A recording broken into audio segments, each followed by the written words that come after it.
Hi, it's Sue. Thanks for joining me for today's Bible reading for April 7th, and I'm reading 2 Samuel 8 through 12 today from the World English Bible. Verse 1. After this, David struck the Philistines and subdued them, and David took the bridle of the mother city out of the hand of the Philistines. He struck Moab and measured them with the line, making them to lie down on the ground, and he measured 2 lines to put to death and 1 full line to keep alive. The Moabites became servants to David and brought tribute. David struck also Hadadezer, the son of Rehob, the king of Zobah, as he went to recover his dominion at the river. David took from him 1,700 horsemen and 20,000 footmen. David hamstrung all the chariot horses, but reserved of them for 100 chariots. When the Syrians of Damascus came to help Hadadezer, king of Zobah, David struck 22,000 men of the Syrians. Then David put garrisons in Syria of Damascus, and the Syrians became servants to David and brought tribute. Yahweh gave victory to David wherever he went. David took the shields of gold that were on the servants of Hadadezer and brought them to Jerusalem. From Betah and from Berothai, cities of Hadadezer, King David took a great quantity of brass. When Toi, king of Hamath, heard that David had struck all the army of Hadadezer, then Toi sent Joram his son to King David to greet him and to bless him, because he had fought against Hadadezer and struck him. For Hadadezer had wars with Toi. Joram brought with him vessels of silver, vessels of gold, and vessels of brass. King David also dedicated these to Yahweh with the silver and gold that he dedicated of all the nations which he subdued, of Syria, of Moab, of the children of Ammon, of the Philistines, of Amalek, and of the plunder of Hadadezer, son Rehob, king of Zobah. Now, did you notice, and this isn't the only incidence for this type of thing, it says that Joram brought vessels of silver, gold, and brass. Well, those were extremely valuable. I mean, that's why he's bringing it as a gift for the king, right? So do you think he just threw them in a backpack over his shoulder and walked over there or rode over there? Probably not. He probably had a company with him to protect him and guard him. I mean, there were potential robbers and bands of outlaws, that type of thing. Maybe stronger kings that would have loved to have that gold, silver, and brass. So what I'm saying is there's more behind some of these sentences than you get in the description. So that's one of the reasons why it's good to slow down and meditate on the word, not just read it, but have a study time where we can just kind of mull it over and think about it and do the word studies and look up the history in the background. So, I just wonder how many men went with Joram when he brought all this to King David. Verse 13. David earned a reputation when he returned from striking down 18,000 men of the Syrians in the Valley of Salt. He put garrisons in Edom. Throughout all Edom, he put garrisons, and all the Edomites became servants to David. Yahweh gave victory to David wherever he went. David reigned over all Israel, and David executed justice and righteousness for all his people. That's important too. It wasn't just justice, it was justice and righteousness. So his judicial system was righteous. It was according to, how do you decide what's right and wrong? Well, according to the standard of righteousness. So it says he executed justice and righteousness for all his people. Joab the son of Zeruiah was over the army. Jehoshaphat the son of Ahilud was recorder. Zadok the son of Ahitub and Ahimelech the son of Abiathar were priests. Sarai was scribe. Benaiah the son of Jehoiada was over the Cherethites, and the Pelethites, David's sons, were chief ministers. David said, "Is there yet any who is left of Saul's house, that I may show him kindness for Jonathan's sake?" Okay, so remember, he had a covenant with Jonathan, so he's wondering, am I keeping my agreement? Am I keeping my covenant? So he said, "Is there anyone still alive from that family?" There was of Saul's house a servant whose name was Ziba, and they called him to David. And the king said to him, "Are you Ziba?" He said, "I am your servant." The king said, "Is there not yet any of Saul's house, that I may show the kindness of God to him?" Ziba said to king, "Jonathan still has a son who is lame in his feet." The king said to him, "Where is he?" Ziba said to the king, "Behold, he is in the house of Machir, the son of Ammiel, in Lodebar." Then King David sent and brought him out of the house of Machir, the son of Ammiel, from Lodebar. Wish I could remember. If you heard me the other day, I said there was a message that I heard one time about whatever we were reading about the other day, and it stuck with me. Oh, it was the pursue, overtake, and recover all. And now here's this one on Lodi Bar, and I don't remember who preached that message, but I've never forgotten Lodi Bar because of that preacher. That's a good preacher when they, teach you something that you never forget. But anyway, in this story, remember, um, well, let's go on with the story here. I won't go on that rabbit trail. So verse 5. Then King David sent and brought him out of the house of Machir, the son of Ammiel, from Lodibar. Mephibosheth, the son of Jonathan, the son of Saul, came to David and fell on his face and showed respect. Now remember, Mephibosheth survived when his nanny, I believe it was, hid him when there was an attack on the household and all of them were killed, but he escaped. So he was the only son that escaped. And when she was running to hide him, she fell and he was hurt, and that's how he became lame.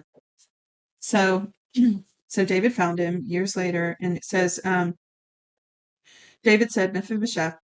He answered, Behold your servant. David said to him, Don't be afraid of him, for I will surely show you kindness for Jonathan your father's sake, and will restore to you the land of Saul your father.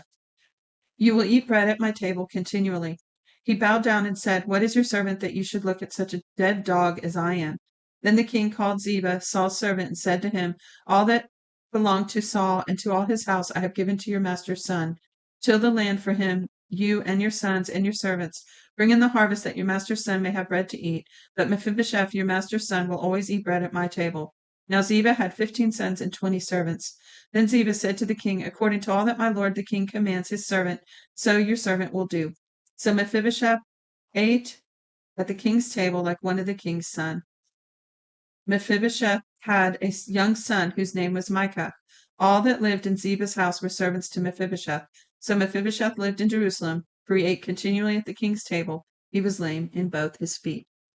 So there you go. He gave him a retirement plan out of the blue.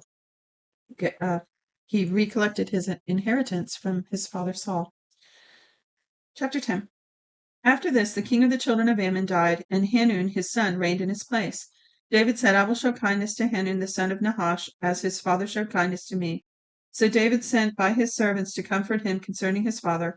David's servants came to the land of the children of Ammon, but the princes of the children of Ammon said to Hanun their lord, Do you think that David honors your father in that he has sent comforters to you? Hasn't David sent his servants to you in search of the city to spy it out and overthrow it? Don't you get bugged by suspicious people who don't trust anyone? Have you ever had your motives questioned and be falsely accused when you're just trying to be nice and people think you have these ulterior motives? Has that ever happened to you? It's happened to me multiple times throughout the years. Um, so that's what they're doing. They're casting suspicion on David's motives, listening to a demon in their ear is what they're doing. So he said, So Hanun took David's servants, shaved off half of their beards, cut their garments in the middle, even to the buttocks, and sent them away. When they told David this, he sent to meet them, for the men were greatly ashamed. The king said, Wait at Jericho until your beards have grown, and then return. When the children of Ammon saw that they had become odious to David, the children of Ammon sent and hired the Syrians of Beth Rehob and the Syrians of Zobah 20,000 footmen, and the king of Makkah with 1,000 men, and the men of Tob 12,000 men. When David heard it, he sent Joab and all the army of the mighty men. The children of Ammon came out and put the battle in array at the entrance of the gate. The Syrians of Zobah and Rebob and the men of Tob and Makkah were by themselves in the field. Now when Joab saw that the battle was set against him before and behind, he chose of all the choice men of Israel and put them in array against the Syrians. The rest of the people he committed into the hand of Abishai his brother, and put them in array against the children of Ammon. He said, If the Syrians are too strong for me, then you will help me. But if the children of Ammon are too strong for you, then I will come and help you. Be courageous, and let us be strong for our people, for the cities of our God, and may Yahweh do what seems good to him. So Joab and the people who were with him came near to the battle against the Syrians, and they fled before him. When the children of Ammon saw that the Syrians had fled away, they likewise fled before Abishai and entered into the city. Then Joab returned from the children of Ammon and came to Jerusalem. When the Syrians saw that they were defeated by Israel, they gathered themselves together. Hadadezer sent and brought out the Syrians who were beyond the river, and they came to Helam and Shabak, the captain of the army of Hadadezer, at their head. David was told that, and he gathered all Israel together, passed over the Jordan, and came to Helam. The Syrians set themselves in array against David and fought with him. The Syrians fled before Israel, and David killed 700 charioteers of the Syrians and 40,000 horsemen, and struck Shobach, the captain of their army, so that he died there. When all the kings who were servants to Hadadezer saw that they were defeated before Israel, they made peace with Israel and served them. So the Syrians were afraid to help the children of Ammon any more. At the return of the year, at the time when kings go to war, David sent Joab and his servants with him and all Israel, and they destroyed the children of Ammon and besieged Rabbah. But David stayed at Jerusalem. At evening, David rose from his bed and walked on the roof of the king's house. From the roof, he saw a woman bathing, and the woman was very beautiful to look at. David sent and inquired after the woman. One said, "Isn't this Bathsheba, the daughter of Eliam, Uriah the Hittite's wife?" David sent messengers and took her, and she came into him, and he lay with her, for she was purified from her uncleanness, and she returned to her house. The woman conceived and sent and told David, and said, "I am with child." David sent to Joab, "Send me Uriah the Hittite." Joab sent Uriah to David. When Uriah had come to him, David asked him,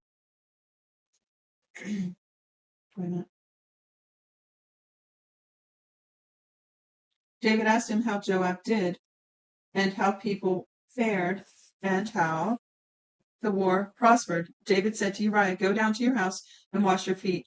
Uriah departed out of the king's house, and a gift from the king was sent after him. But Uriah slept at the door of the king's house with all the servants of his lord, and didn't go down to his house. When they had told David, saying, "Uriah didn't go down to his house," David said to Uriah, "Haven't you come from a journey? Why didn't you go to your house?" Uriah said to David, "The ark, Israel, and Judah are staying in tents, and my lord Joab and the servants of my lord are encamped in an open field. Shall I then go into my house to eat and to drink and to lie with my wife? As you live, and as your soul lives, I will not do this thing." David said to Uriah, "Stay here today also, and tomorrow I will let you depart." So Uriah stayed in Jerusalem that day, and the next day, when David had called him, he ate and drank before him and made him drunk. At evening he went out to lie on his bed with the servants of the Lord, but didn't go down to his house. In the morning David wrote a letter to Joab and set it by the hand of Uriah. He wrote in the letter, saying, "Send Uriah to the forefront of the hottest battle, and retreat from him, that he may be struck and die." When Joab kept watch of the city, he assigned Uriah to the place where he knew that valiant men were. The men of the city went out and fought with Joab. Some of the people fell, even David's servants, and Uriah the Hittite died also. Then Joab sent and told David all the things concerning the war, and commanded the messenger, saying, "When you have finished telling all these things concerning the war to the king, it shall be that if the king's wrath arise, and he asks you, 'Why did you go near to the city to fight? Didn't you know that all would shoot from the wall? Who struck Abimelech the son of Jerubasheth? Didn't a woman cast an upper millstone on him from the wall, so that he died at Thebez? Why did you go so near the wall?' And then you shall say, 'Your servant Uriah the Hittite is also dead.'" So the messenger went and came and showed David all that Joab had sent him for. The messenger said to David, "The men prevailed against us and came out into the field, and we were on them even to the entrance of the gate. The shooters shot at your servants from off the wall, and some of the king's servants are dead, and your servant Uriah the Hittite is dead." Then David said to the messenger, "Tell Joab, don't let this thing displease you, for the sword devours one as well as another. Make your battle stronger against the city and overthrow it. Encourage him." When Uriah's wife heard that Uriah her husband was dead, she mourned for her husband.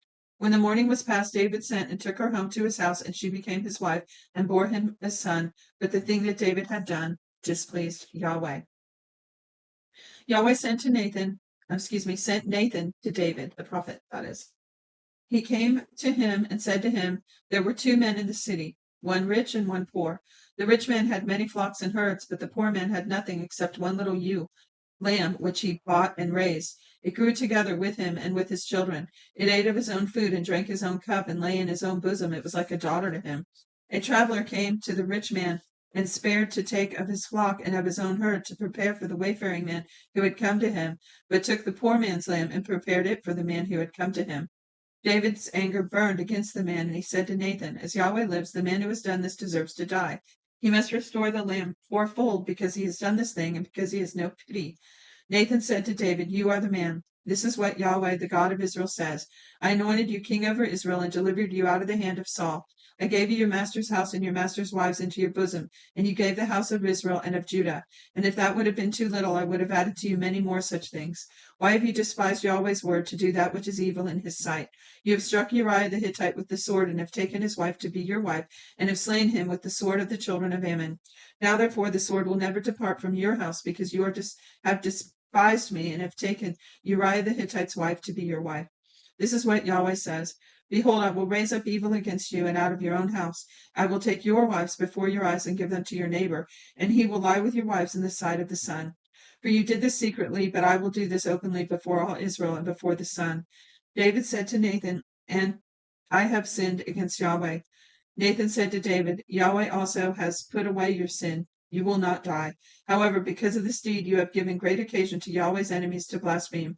The child who is born to you will surely die. Nathan departed to his house. Yahweh struck the child that Uriah's wife bore to David, and it was very sick. David therefore begged God for the child, and David fasted and went in and lay all night on the ground. The elders of his house arose beside him to raise him up from the earth, and he would not, and he didn't eat bread with them. On the seventh day the child died. David's servants were afraid to tell him that the child was dead, for they said, Behold, while the child was yet alive, we spoke to him, and he didn't listen to our voice. How will he then harm himself if we tell him that the child is dead?